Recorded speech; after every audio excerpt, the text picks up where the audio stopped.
I'll be honest with you guys, I actually turned this one off at halftime, and I did not watch a single second more of this game.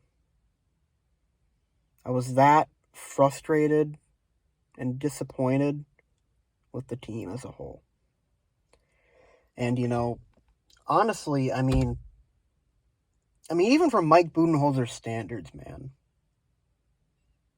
his game plan coming into this was probably the worst I've ever seen from any coach at any level. I mean, the Bucks, the one bright spot, from game one was the way that they were able to score seemingly at will in the paint against the Nets. They scored 72 points in the paint. They outscored them by 30 to 40 points. So what did the Bucks do to start this game?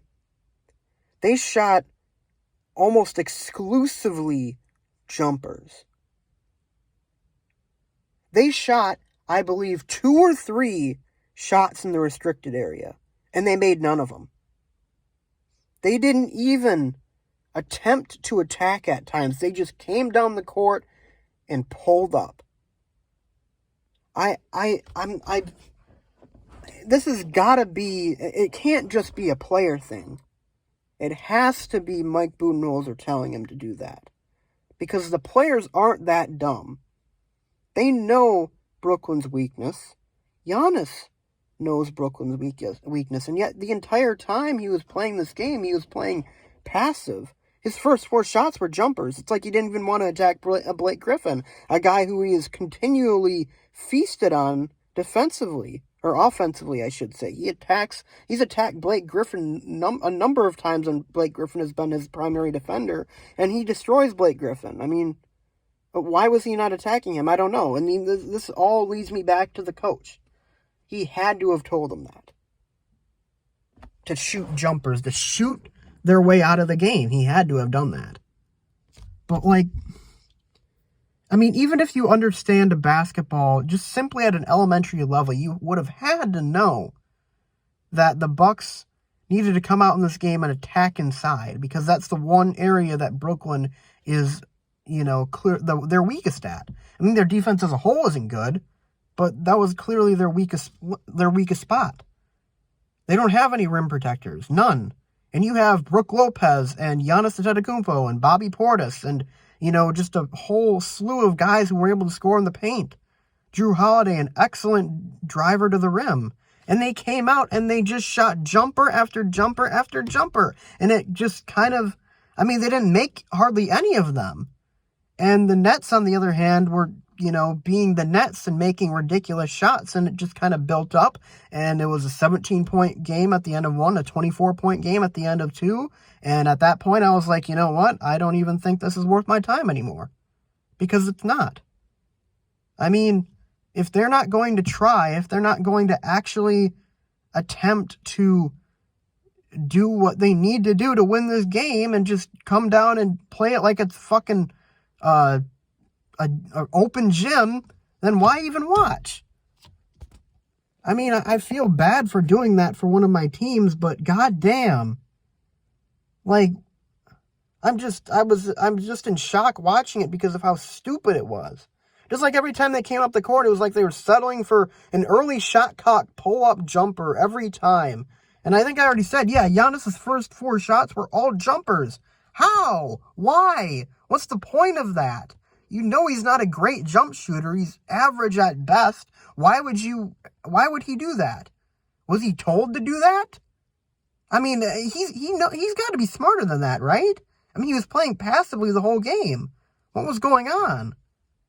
I'm kind of like at a loss for words here at what exactly was happening here. And man, to me, I think it's Bud. And he really fucking fooled me, didn't he? He really had me thinking that he had changed his ways after that Miami series. Because he came out and he coached a fantastic series against Miami. I was giving him a lot of praise. I was like, man, he really changed, didn't he? Miami team that kicked their ass last year, we came out and kicked their ass, even worse. We were intense, we were physical, we were hitting some good tough shots, we were attacking the paint, we were posing our will on them, and then we come over to Brooklyn and we just get completely dismantled in the first 2 games. And I mean, everything was horrible from the shooting to the game plan, especially in game 2. I mean, just a all-around embarrassing performance. Maybe the worst I've seen from the Bucks. Disregarding Game 6 in 2015, that team didn't have any title aspirations. This team was considered a real title contender. There are multiple people picking them to win this series, multiple people picking them to go all the way to the finals and even win the finals. And this happens.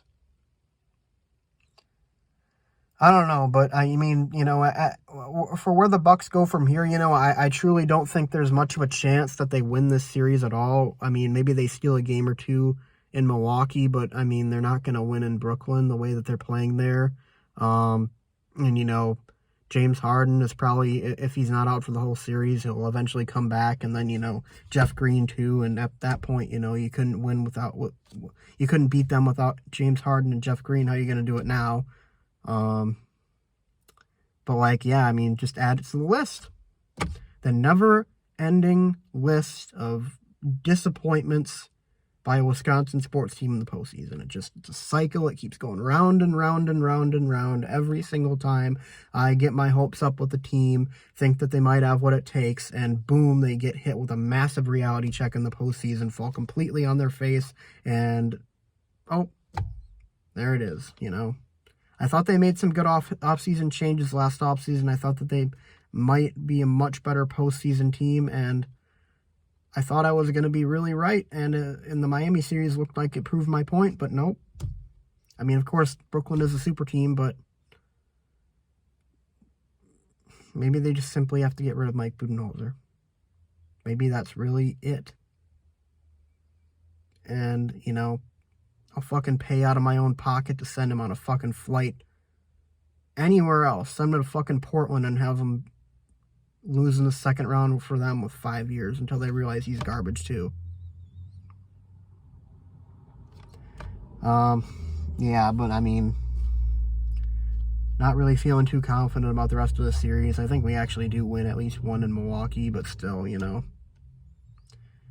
kind of feels like it's over. And if that's the case, then go Brewers, go Packers,